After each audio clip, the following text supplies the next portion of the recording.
Ever wish you could just, like, get the gist of something really complex without having to wade through all the details? Well, that's kind of what we're doing today, taking this really interesting article and boiling it down to, like, the pure essence. You know, the parts that make you go, oh yeah, that's it. We're talking about Archangel Michael. Review, reveal, reflect, era of light from March 29th, 2025. It's a lot to unpack. It's a pretty big picture kind of thing, this piece you shared with us. It's really about the future of humanity and where we're headed as a planet, and even beyond that. Yeah. So think of this deep dive as like your cheat sheet to understanding this vision. I love that cheat sheet. That's perfect. Because it is a lot. And, you know, our listeners sent this our way, and we got to say thank you guys for always sending us such amazing stuff. We dug in, we wrestled with it, and now we're ready to hand over the good stuff, you know, the parts that even surprised us. So we want to really get a good grasp on this vision, this future that's being laid out here for humanity and for the earth, and all these transformations that are supposedly already happening. So where do we even begin with something this massive? Well, I guess we start with this wondrous new vision it keeps talking about. What jumped out at you right away? Honestly, just the sheer size of it. Like, it wasn't just about humans having a better future. It was about everything being in harmony.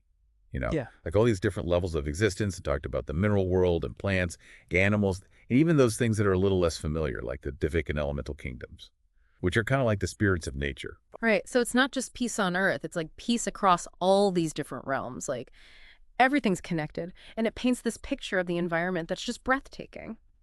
Like crystal clear water, you know, air that's actually good for you, and nature that's just pristine, like something out of a dream. It makes you think, what would a world like that actually do for us? Well, if you look at where we are now, with all the environmental problems we're facing, it offers this sense of possibility, almost like a roadmap. Right. And it goes even further than that. It talks about this abundance extending to every level of society. Right. Like everyone having enough food, shelter, real opportunities, no one struggling for the basic necessities. It almost sounds too good to be true, doesn't it? But then it gets into this really important question of, okay, so if everyone has what they need, how do we all actually get along in this future? Yeah, and that's where this idea of cultural and spiritual tolerance comes in. The vision really emphasizes respecting all the different races, cultures, beliefs, traditions. You know, it's about honoring that diversity without trying to force everyone into the same box. What kind of challenges do you think humanity would need to overcome to get to that point? It's a huge shift from so much of our history, right? Where conflict has come from those very differences. But this idea of respecting individual truths instead of having one single dogma, that's really powerful. It makes you wonder, what would the foundation of that kind of society even look like? Well, and that's where the article starts to talk about the nature of spirit. It suggests that if you look closely enough, like really look, you can see this essence of the creator in everything, whether it's in a mirror reflecting back at you or in the eyes of a child, or even in the intricate patterns of nature. It's like saying there's this fundamental spark of the divine in all of creation. If we could all really see that, how would that change the way we interact? Not just with each other, but with the entire planet. Exactly. It speaks to this deep interconnectedness between everything. And from there, the article moves into this idea that even our understanding of truth is constantly evolving. Like old truths being replaced by higher truths as we grow spiritually. It's like we're constantly upgrading our belief systems. So what does that even mean for the things we think are absolutely true right now? Right. It's a good question. And it brings up this idea of intellectual humility, because the article suggests that the way we perceive ourselves, the world, the universe, it's all shifting really rapidly because of this expanding consciousness and what it calls an awareness of cosmic intricacies. It's like we're constantly learning and discovering more. It sounds amazing. Yeah. But the article also talks about something that I think a lot of people can relate to. It's this feeling of our bodies kind of rebelling against all this new energy. It even calls them our four lower bodies. Have you ever felt that sense of like almost being overwhelmed by positive change? Oh, absolutely. It's like trying to run brand new software on an old computer. Yeah. You know? And that's where that caution comes in, that more spiritual energy isn't always better. And the advice to really lean into ease and grace, I think that's super important. It's not about forcing this transformation, but letting it unfold. And then we get to this really interesting part about the breakdown of old structures. Yeah, it talks about boundaries and superstitions and these old belief systems and limitations, all kind of dissolving. On the one hand, that sounds incredibly freeing, but then it also talks about this feeling of vulnerability and not having any clear guidelines anymore. Why do you think that sense of unease comes up when these old frameworks disappear? I think because even though those frameworks were often limiting, they gave us a sense of certainty and predictability. Mm. When they crumble, it can feel like we're suddenly standing on shaky ground. Mm. And then you add on all this new information that's coming in, some of it even contradicting itself. Yeah. And it's easy to feel lost. It's like we're in a brand new landscape without a map. And the article even points out that these new truths we find, they aren't necessarily permanent either. They're going to keep evolving as we become more aware. It's a very dynamic understanding of reality. Which actually ties into that really common experience of time feeling like it's speeding up. Yeah. A lot of people talk about days, months, even years just Yeah. flying by. Yeah, it's that feeling of being on a crash course with destiny, as the article puts it. It definitely creates this sense of urgency. How do you think that feeling of accelerated time is connected to everything else we've been talking about? Well, it could be linked to this idea of shifting between different levels of reality, Yeah. moving in and out of these multidimensional energies. And I know that might sound a little far out there, but at its core, the article is really stressing the importance of staying grounded in the present moment, even as all this change is happening. Yeah, it's like saying no matter how fast the river is flowing, you can stay stable by staying present on the bank. Yes.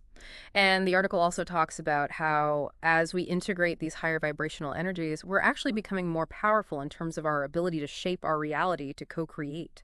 So that's why it throws in that reminder, be careful what you ask for, because our intentions are becoming that much more potent.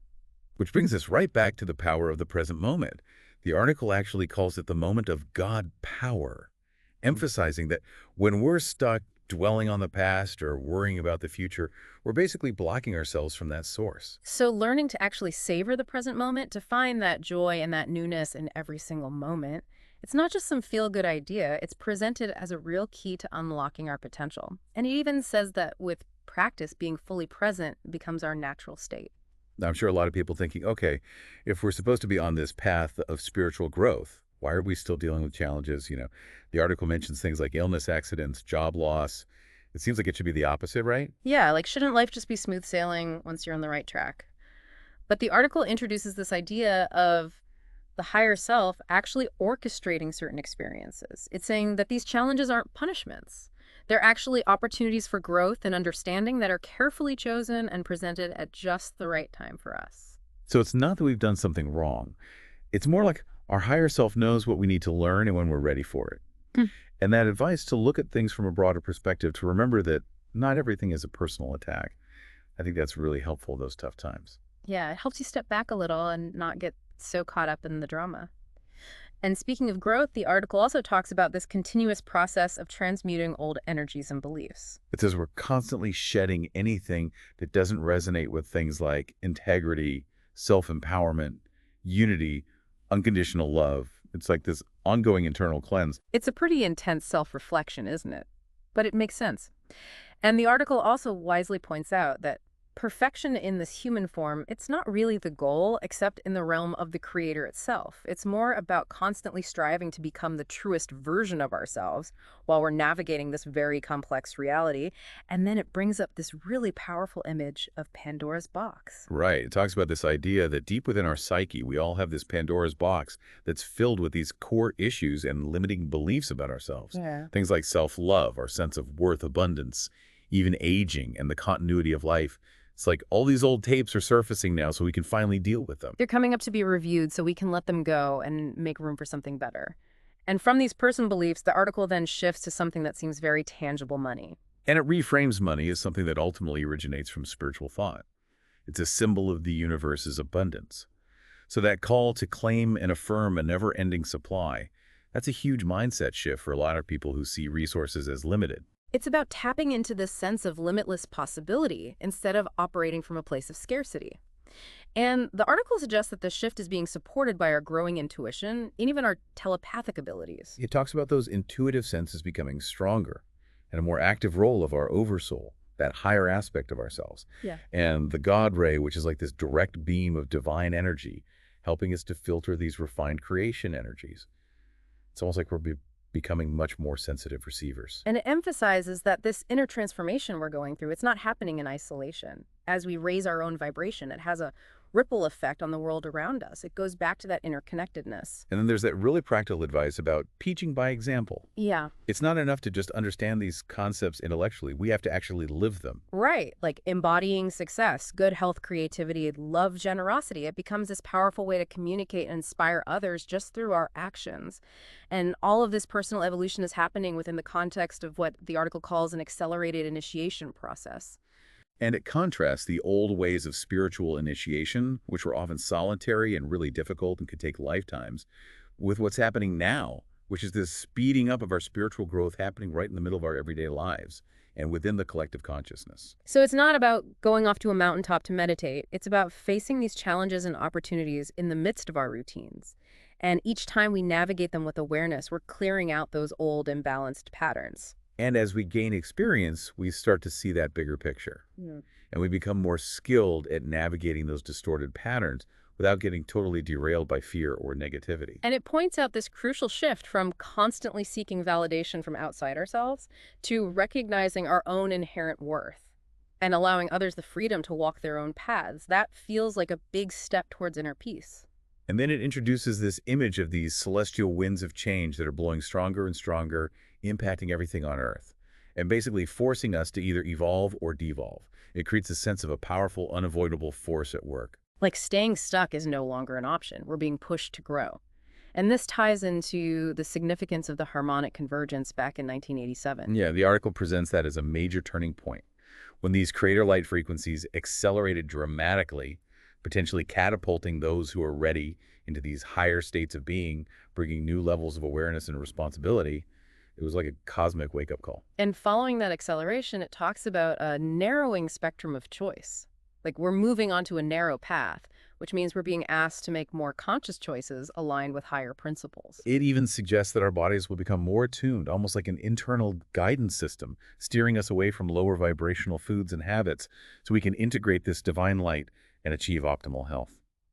It's about learning to listen to our body's wisdom. And this growing sense of personal responsibility for our well-being. It goes along with this emergence of new healing modalities and a predicted shift in the medical profession towards prevention, focusing on maintaining health rather than just treating illness. And the article really emphasizes the power of light, sound, and color as fundamental tools for healing and transformation. It's a very holistic view of health that goes beyond just the physical. And as this spiritual connection deepens, it suggests that a lot of us might feel a stronger link to what it calls higher realms. And it encourages us to really listen to that divine voice of the creator within.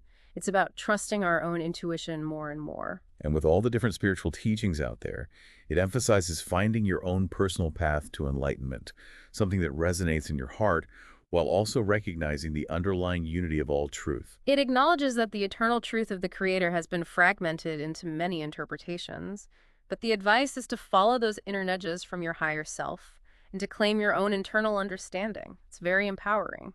And looking ahead, it even predicts that things like channeling and telepathy will become commonplace as more people clear out those inner blocks and reconnect with their divine self. That's a pretty amazing glimpse into how we might communicate in the future. It's about paying attention to those subtle, intuitive signals and trusting your own experience. And then the article gets into some of the fundamental energies behind creation. Yeah, it introduces this concept of adamantine particles, which are like this pure life force energy coming straight from the source. Yeah. And it talks about the mother creator embodying the essence of love and the father creator embodying the essence of light. And the union of those two creates all matter. It's a beautiful image of creation. And then it gets into how this divine cosmic love and life force are penetrating even the darkest corners within ourselves and within the world. And that can initially stir up a lot of stuff, like distortion, confusion, fear, discomfort as those hidden things are brought to the surface. So those external challenges we face sometimes, they might actually be reflections of our own inner shadows coming up to be healed. It's a good reminder that the outer world often reflects our inner world. It all comes back to that inner work, doesn't it? And then it talks about how when we do gain spiritual insights or even material abundance, holding on to it selfishly doesn't really serve the greater good. Instead, fully embracing our God Ray, that connection to the divine opens up what it calls the galactic prosperity gateway, which brings this flow of universal abundance. It challenges that whole idea of poverty as an outdated concept, maybe even a tool for suppression. Yeah. And it expands our understanding of wealth to include not just money, but things like good health-fulfilling relationships, meaningful work, And it explains that when our focus is aligned with our soul's purpose and it's divinely inspired, wealth can actually enhance our spirituality. It allows us to live with more ease and meet our needs effortlessly. And it also empowers us to share with others and be an example. And it describes this treasure chest of wealth that's full of creative ideas and inspiration coming from our higher self, just waiting to be manifested through our conscious intention and action. It's all about realizing our potential in this new era. It directly addresses any past suffering we might have experienced and encourages us to claim this treasure chest as our birthright.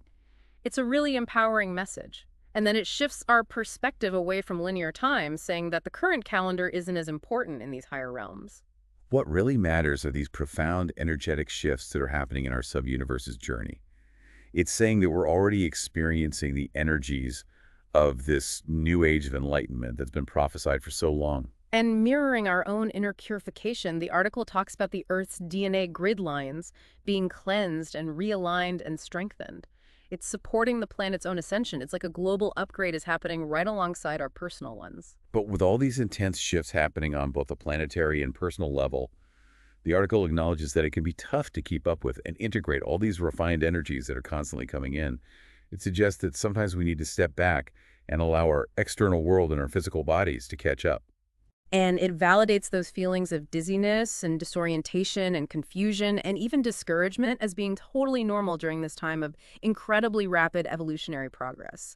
It's reassuring to know that those aren't signs of failure. They're just part of the process. And it promises that those sensations will gradually fade as we become more comfortable in this expanded state of being, and will move gracefully into the next level of awareness with all sorts of new abilities and opportunities unfolding. It's about embracing our expanding power. And it reminds us of the forgotten glory of our higher dimensional origins and the denser, more challenging past of Earth. It highlights just how far we've come in a relatively short time. And it assures us that after going through these intense times, the light of the new dawn is on the horizon. With the father and mother aspects of the Creator actively involved in this reunification process, we can expect even more dramatic and accelerated changes in the world and in what we consider to be normal. And this process involves these cycles of expansion where harmony is gathered and contraction where disharmony is transformed by the Creator's light. It then introduces this concept of holographic imprints of the divine plan that are held within the Earth's energy field. And these memory seed atoms that we each carry within us that spark at certain times, inspiring us to fulfill our unique role in this grand plan. It even mentions backup souls who are ready to step in if someone falters. It's like this incredibly intricate design. And as these holographic blueprints that shape our realities are shifting, it can create feelings of vulnerability and even a sense of losing our identity. It's similar to those times when we have to let go of old relationships or possessions or even self-perceptions that no longer serve us. It's about aligning with our higher self. And this gradual access to more refined energy and higher frequencies, it leads to a greater sense of ease and comfort in the fourth dimension as we continue to clear out those lingering negative energies. It's a step-by-step journey towards higher consciousness. And these transforming light frequencies are actively working to break loose those impacted core memories so they can be released and replaced with divine light. Yeah. And as our vibration increases, more of our soul self, our higher self, our Christ self, our God Ray, can inhabit our physical form, it's like we're becoming more of who we truly are. This new reality comes with a new set of rules, exciting information, and a deeper wisdom for navigating it. The article suggests that joy and bliss will become the norm and we'll start manifesting our dreams alongside our soul family. And the call to action is to share and teach this new understanding. But it also acknowledges that we might feel like we're taking a step backward sometimes. We're experiencing sudden illness, even when we think we're making progress. And even meditation might feel less comforting for a while. It connects this to the intense influx of divine light that we've been experiencing over the last 20 years. And to help us integrate these higher frequencies without getting overwhelmed, our higher self might temporarily put us in a null zone or no time period. It's like a pause for integration. And this idea is sometimes linked to the concept of the photon belt, which is this region of intense energy in our galaxy. The article also points out that the Earth's rotation is slowing down slightly while its vibration is increasing. And this is impacting all life on the planet. Every being is trying to align with these new frequencies to stay in harmony. And it talks about these way showers who are further along on the path. They're functioning at a much higher resonance within the Earth's energy field in the fourth dimension. And as the Earth ascends, the reality has to keep shifting, which means old truths and even old identities have to dissolve. So this brings up some really interesting questions for you to think about. Yeah. How do you picture yourself in your future world? What is your greatest desire? What do you wish to become? It's all about consciously creating the future you want. And it reminds us to relax, to let go of resistance, and to trust that this is all part of an upward spiral. There's no real stagnation. Even the way we think and the language we use are changing. And old memories might start fading as we integrate these new frequencies. New areas of our brain are being activated, and we're being asked to think in new ways, deciphering light packets and sacred geometry. This might lead to some communication challenges with those who aren't moving at the same pace. But it also opens the door to telepathic abilities and a reduced need to rely on words. It's about speaking our truth with integrity and letting go of those old manipulative games. Being gentle with ourselves during this transition to this more refined spiritual awareness is so important. It's okay to feel like we're losing a part of ourselves. But the article clarifies that it's the part that no longer serves us. It's making space for something new.